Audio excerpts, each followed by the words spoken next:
मित्रों, मैं आप सभी को आलिफ लैला की कहानियाँ सुना रहा हूँ जो अरबियन नाइट्स का एक भाग है। आज की कहानी है अनाज के व्यापारी का किस्सा।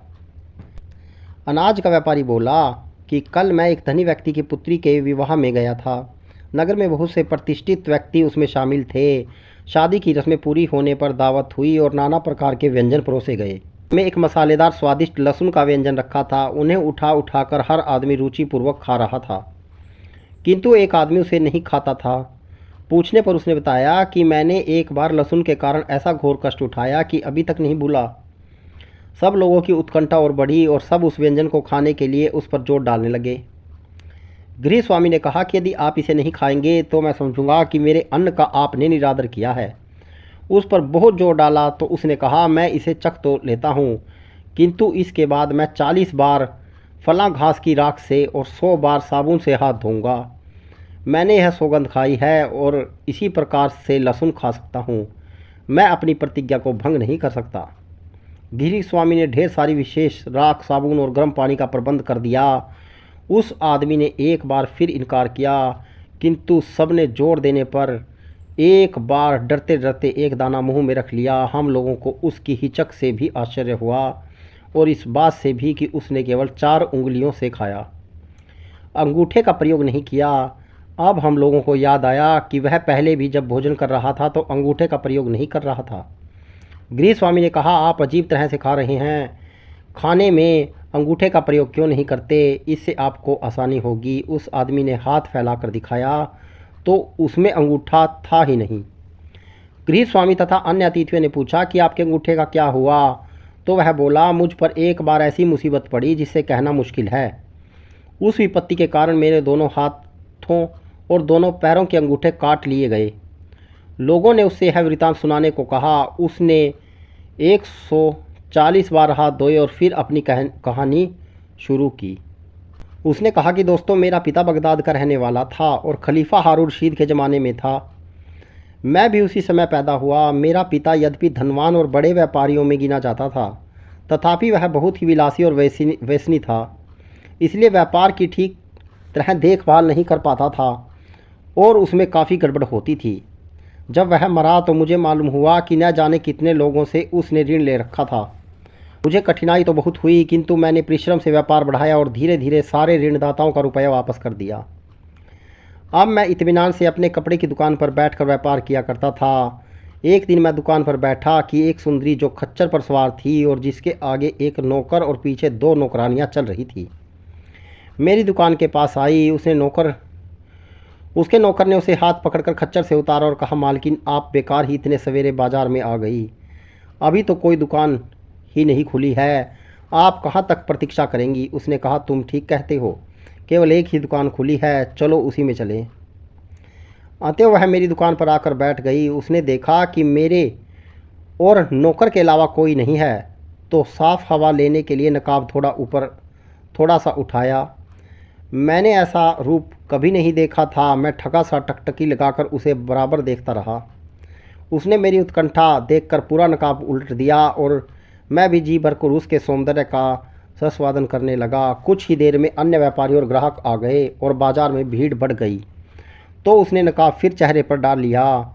उसने मुझसे कहा, मैं जरी के कपड़े खरीदना चाहती हूँ, आपके पास ऐसे थान हो तो दिखाइए। मैंने कहा, मैं तो सादा थान बेचता हूँ, लेकिन आप कहें तो अन्य दुकानदारों के यहाँ से खुद आपके लिए अच्छे अच्छे थान ला दूँ। इससे आपका दुकान जाकर कपड़े देखना और ख़रीदने का कष्ट बच जाएगा। वह इस बात से बहुत प्रसन्न हुई और देर तक मुझसे इधर उधर की बातें करती रही। कुछ देर बाद मैं कई दुकानों में गया और बहुत से जरी के थान मैंने उस स्त्री के आगे ला कर रख दिए। उसने उनमें से कुछ थान पसंद किए। उनका मूल्य 24,750 मुद्राएं था। उसने यह दाम मंजूर कर लिया और मैंने थान उसके सेवक को दे दिए। उस स्त्री ने विदा ली। मैं उसके सौंदर्य से मोह में इतना कि कृत्य विमूढ़ हो गया कि उससे थानों का मूल्य मांगा ही नहीं और उसने भी नहीं दिया। मैंने उससे यह भी नहीं पूछा कि तुम रहती कहाँ हो। मुझे फिक्र हुई कि उसने रुपया न मिला तो यह पौने 25,000 कहाँ से भरूँगा। दुकानदारों को दिलासा दे दिया कि मैं उस स्त्री को जानता हूँ और दाम मिल जाएंगे। लेकिन रात भर चिंता में मुझे नींद न आई। दूसरे दिन मैं व्यापारियों से 1 हफ्ते में अदायगी करने का वादा किया और उन्होंने इसे मंजूर कर लिया। 1 हफ्ते तक भी उस स्त्री का पता नहीं लगा। 8वें दिन वह स्त्री उस खच्चर पर उन्हें सेवकों के साथ मेरी दुकान पर आई और बोली, तुम रुपए लेने क्यों नहीं आए? अब मुझे खुद इन्हें लेकर आना पड़ा। अब मैं सारा पैसा ले आई हूँ, सराफा से परखवा लो कि सिक्के ठीक हैं या नहीं। मैंने सराफा को दिखाया तो सब सिक्के खरे निकले। वह सुंदरी देर तक मुझसे बातें करती रही और बातचीत से मालूम हुआ कि वह बहुत बुद्धिमती है। मैंने वस्त्र व्यापारियों को बुलाकर उनका रुपया दे दिया। वे सब बड़े प्रसन्न हुए और मेरे व्यवहार से बाजार में मेरी साख बढ़ गई। उस सुंदरी ने कई और थान मांगे और मैंने व्यापारियों से लाकर उसे दे दिए, लेकिन फिर भी न उसका नाम पूछा न निवास स्थान। उसके जाने के बाद फिर सोचने लगा कि एक बार तो यह रुपया दे गई, अब अगर न दिए तो मैं बर्बाद हो जाऊंगा। फिर सोचता कि यह असंभव है कि यह धोखा करे। वह तो मेरे शील की परीक्षा ले रही है, उसे मेरी हानि लाभ और प्रतिष्ठा का ख्याल जरूर होगा। वह तो जानती ही है कि मेरी साख पर ही व्यापारियों ने कपड़े के थान दिए हैं। कभी मुझे अपनी संभावित हानि का ध्यान आता और कभी उसके सौंदर्य का ध्यान करके सारा दुख भूल जाता। एक बार उसने बहुत दिनों तक रुपए न पहुंचाए और बजाज लोग बेसब्र होकर मुझसे रुपयों का तकाजा करने लगे। मैं अपनी आमदनी में से थोड़ा थोड़ा उन्हें भिजवा कर उनकी तसल्ली कर देता था। 1 महीने बाद वह फिर अपने सेवकों के साथ आई। उसने पिछली बार के खरीदे कपड़ों का मूल्य दे दिया। फिर उसने मुझसे पूछा कि तुम्हारा विवाह हो चुका है या नहीं। मैंने कहा अभी तक नहीं हुआ। उसने अपने नौकर को इशारा किया और वह मुस्कुराता हुआ उठा और मुझे एक तरफ ले जाकर बोला, तुम क्या समझते हो कि मालकिन तुमसे कपड़े खरीदने के लिए आती है? मैं जानता हूँ कि तुम उन पर आसक्त हो, लेकिन तुमने सभी से यह बात छुपाई है। अब यह जान लो कि वह भी तुमसे प्रेम करती है, इसलिए तुम्हारे विवाह के बारे में पूछा। तुम इतने बुद्धू निकले कि उसका इशारा भी नहीं समझे। मैंने कहा, भाई मैंने तो जब पहली ही बार तुम्हारी मालकी को देखा था तो उस पर मर मिटा, किंतु मुझे आशा नहीं थी कि वह मुझसे प्रेम करेगी। अब तुम इस मामले में अगर मेरी सहायता करो तो मैं आजीवन तुम्हारा एहसान नहीं भूलूंगा। वह मेरे पास से उठकर अपनी मालकिन के पास पहुंचा और उसे मेरी बात बताई। वह सुंदरी अपनी सेविकाओं को इशारा करके उठ खड़ी हुई और फिर मुझसे बोली, मैं अपने नौकर को तुम्हारे पास भेजूंगी, वह जैसा कहे वैसा करना। यह कहकर वह चली गई। मैं कई दिन तक नौकर की बाट देखता रहा। जब वह आया तो मैंने उससे उस सुंदरी की कुशल क्षेम पूछी। उसने कहा कि तुम बड़े भाग्यवान आदमी हो, वह तुम पर अत्यधिक मोहित है। उनका बस चलता तो अभी तुम्हारे पास पहुंच जाती। मैंने कहा, वह बहुत शीलवती जान पड़ती है कि इतने संयम से काम लेती है। उसने कहा, तुम्हें इसलिए उनके शील पर आश्चर्य हो रहा है कि उन्हें जानते नहीं हो। वह खलीफा हारून रशीद की पत्नी जुबैदा की सहेली है। बीबी उन्हें बहुत प्यार करती है। उन्होंने उनके बचपन से ही उन्हें पाला पोसा है। वह जनान खाने की सारी व्यवस्था करती है। जुबैदा कई बार उनसे विवाह करने को कह चुकी है। अब उसने कहा कि एक व्यापारी है, आप अनुमति दें तो उससे विवाह कर लूं। बीबी ने कहा, अच्छी बात है, लेकिन उस व्यापारी को एक बार देखने के बाद ही मैं शादी के लिए अनुमति दूंगी, इसलिए मैं तुम्हें लेने आया हूं। मैंने कहा, मैं तैयार हूं, जब भी चाहो मुझे ले चलो। उसने कहा, ठीक है, लेकिन तुम जानते हो कि खलीफा के महल में कोई बाहरी आदमी नहीं जा सकता। मैं तुम्हें और किसी तकरीब से ही ले जाऊंगा। तुम आज शाम को नदी के किनारे बनी फलां मस्जिद में मेरी राह देखना। मैंने बड़ी प्रसन्नता से उसकी बात स्वीकार की। शाम को मैं उस मस्जिद में जाकर बैठ गया। थोड़ी ही देर में एक डोंगी आकर किनारे से लगी। उसमें कई संदूक रखे थे। मल्हालों ने डोंगी किनारे से बांधी और एक काफ़ी लंबा संदूक लाकर मस्जिद में रख दिया और नाव पर चले गए। नाव पर आया हुआ एक नौकर वहीं रह गया। कुछ देर में वह सुंदरी वहां आई। मैंने कहा, मेरे लिए क्या हुक्म है? वह बोली, बाद में बातें होंगी, इस समय बात करने की फुर्सत नहीं है। तुम सिर्फ इस लंबे संदूक में जाकर लेटे रहो। मैं संदूक में लेट रहा तो उसने संदूक को ताला लगा दिया और सेवक से कहा कि इसे नाव पर पहुंचा दो। नौकर ने मल्हाओं को पुकारा और वह संदूक जिसमें मैं था नाव पर पहुंचा दिया। वह सुंदरी भी नाव पर बैठ गई। मैं संदूक के अंदर पड़ा पड़ा अपने भाग्य को कोसने लगा कि अच्छी खासी जिंदगी छोड़कर किस मुसीबत में फंस गया। नाव खलीफा हारून के महल के मुख्य द्वार के समीप जाकर लगी। सारे संदूक द्वार पर पहुंच दिए गए। द्वारपालों के पास सारी चाबियां थी और देखे भाले बगैर कोई चीज़ अंदर नहीं जा सकती थी। प्रधान द्वारपाल उस समय सो रहा था। उसे जगाया गया तो वह बहुत झुलसाया और कहने लगा कि मैं संदूकों की एक एक चीज़ देखूंगा। सुंदरी ने चुपचाप अपने नौकरों से कहा कि सारे संदूक द्वारपाल को दिखाए बगैर अंदर ले आओ। ऐसा न हो कि वह संदूकों को खोल कर देखे और भेद खुल जाए। किंतु द्वारपालों ने ऐसा नहीं होने दिया।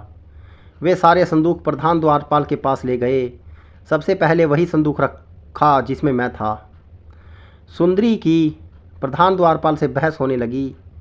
मैं इस बहस को सुनकर अंदर ही अंदर सूखा जाता था।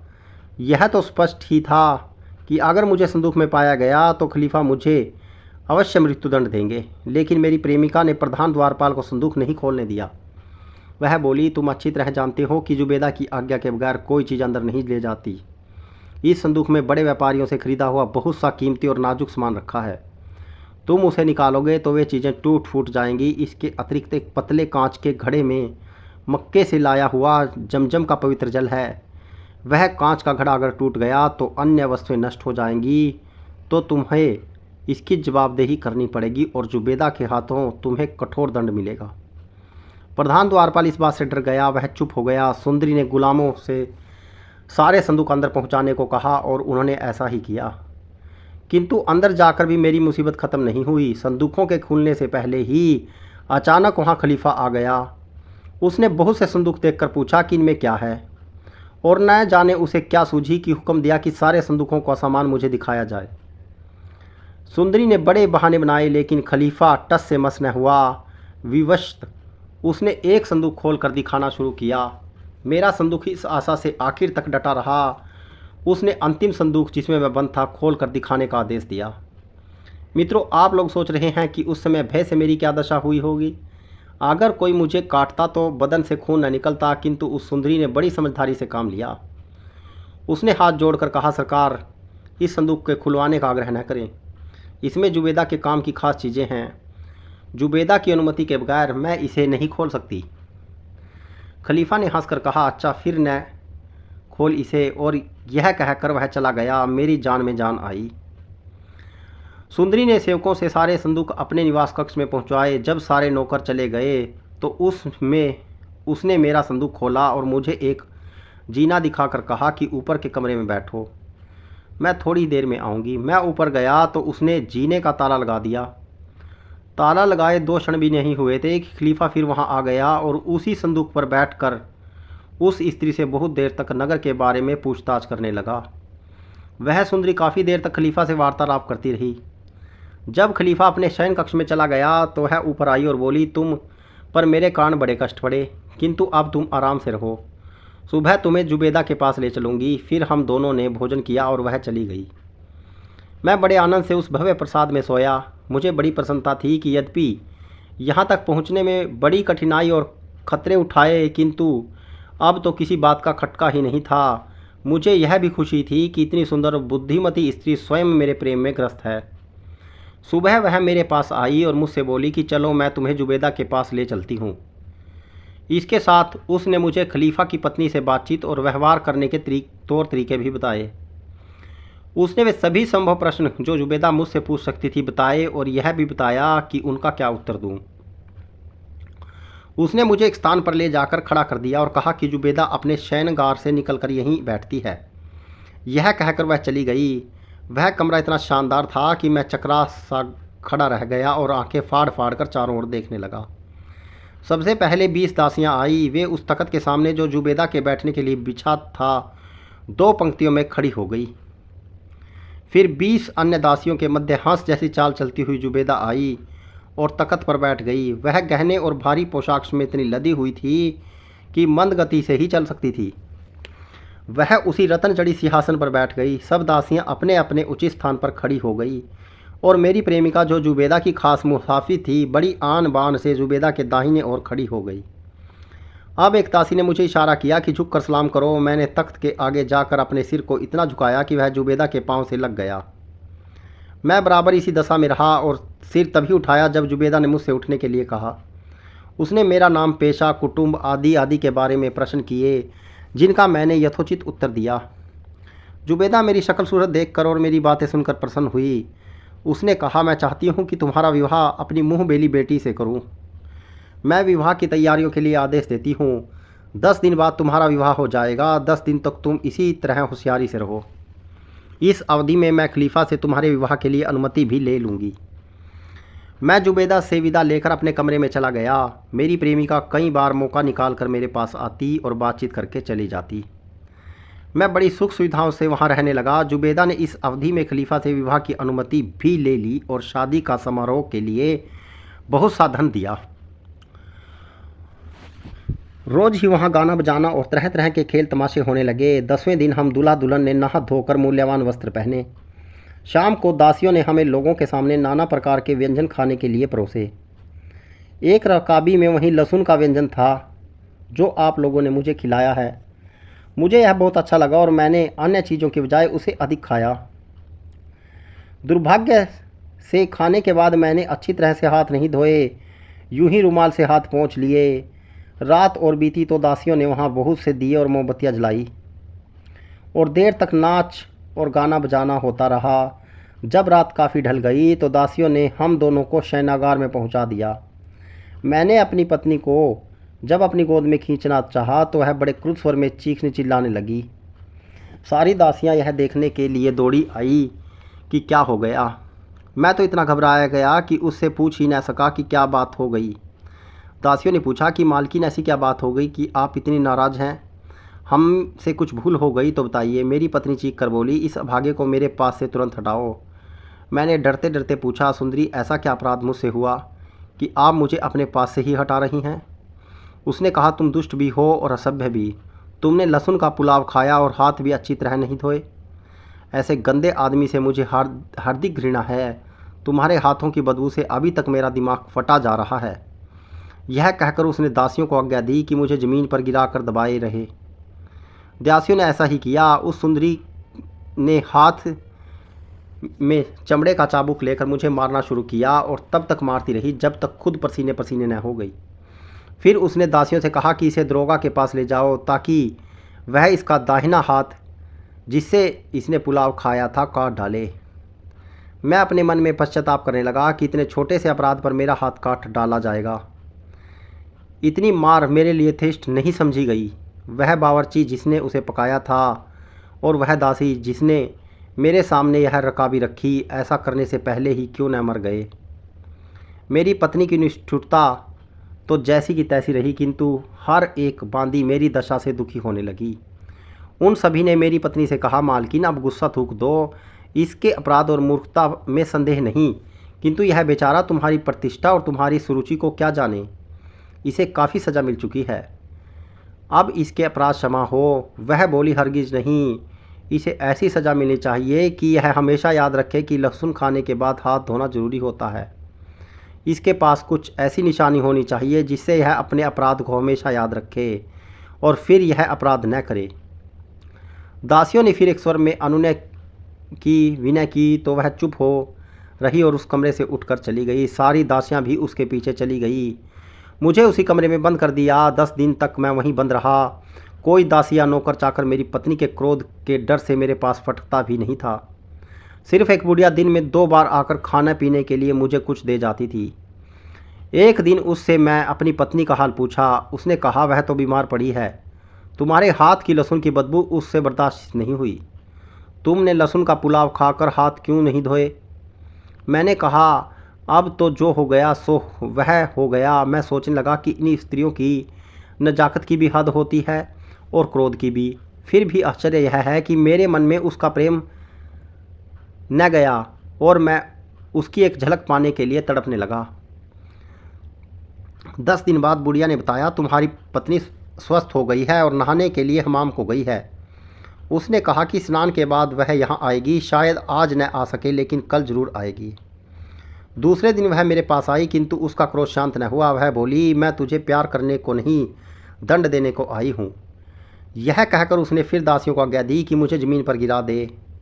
उन्होंने मुझे ज़मीन पर गिराकर मुझे अच्छी तरह दबाए रखा और मेरी निर्दय पत्नी ने छुरी लेकर मेरे दोनों हाथों और दोनों पाँव के अंगूठे काट डाले।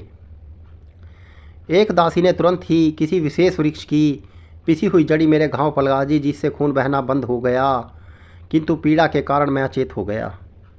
जब मुझे होश आया तो उन्होंने मुझे थोड़ी मदिरा पिलाई, जिससे मेरे शरीर में शक्ति आ गई। फिर भी अपनी पत्नी की खुशामद करनी ही थी, क्योंकि उसकी कृपा के बगैर मेरी जान न बचती। मैंने उससे कहा कि अब मैं कभी ऐसी दुर्गंध युक्त भोजन नहीं करूँगा, और करूँगा भी तो 140 बार हाथ धोऊंगा। उसने कहा, फिर भी मैं उस कष्ट को जो तुम्हारे कारण मुझे हुआ भूल जाऊंगी। अंततः हम लोग आनंदपूर्वक पति पत्नी की तरह रहने लगे, किंतु मुझे यह बड़ा कष्ट था कि शाही महल में मुझे छुप कर रहने पड़ता था। मेरी पत्नी मेरे कहे बगैर ही मेरे दुख को समझ गई, और उसने एक दिन जुबेदा से यह बात कही तो उसने मेरे अलग घर में रहने के लिए 50,000 अशरफियाँ दी। मेरी पत्नी ने मुझे 10,000 अशरफियाँ देकर कहा कि नगर में कोई अच्छा मकान खरीद लो ताकि हम वहाँ रहें। मैंने शहर में एक अच्छा मकान खरीद कर उसे बहुमूल्य वस्तुओं से सजाया और कुछ दास दासियाँ भी मोल ली। हम दोनों सुखपूर्वक रहने लगे, किंतु कुछ समय के बाद ही मेरी पत्नी बीमार होकर मर गई। मैंने दूसरा विवाह किया। कुछ दिनों के बाद वह स्त्री भी मर गई। फिर मैंने तीसरा विवाह किया, किंतु मेरी तीसरी पत्नी भी काल कलवित हो गई। मैंने विचार किया कि यह घर ही मनहूस है, इसमें रहना नहीं चाहिए। इसके अलावा लगातार 3 पत्नियों की मृत्यु से मैं खिन्न भी था। इसलिए मैं मकान को बेच बाच कर देश विदेश में व्यापार को निकला। पहले फारस गया, वहाँ से समरकंद पहुँचा, वहाँ से यहाँ आया। अनाज के व्यापारी ने यह कहकर बादशाह से पूछा कि कहानी कैसी है। उसने कहा, ईसाई की कहानी से तो अच्छी है, किंतु कुबड़े की कहानी को नहीं पहुँचती। अब यहूदी हकीम ने कहानी शुरू की। मित्रों, मैं आप सभी को अलिफ लैला अरबियन नाइट्स की कहानियाँ सुना रहा हूँ। कहानी अच्छी लगे तो शेयर कीजिएगा।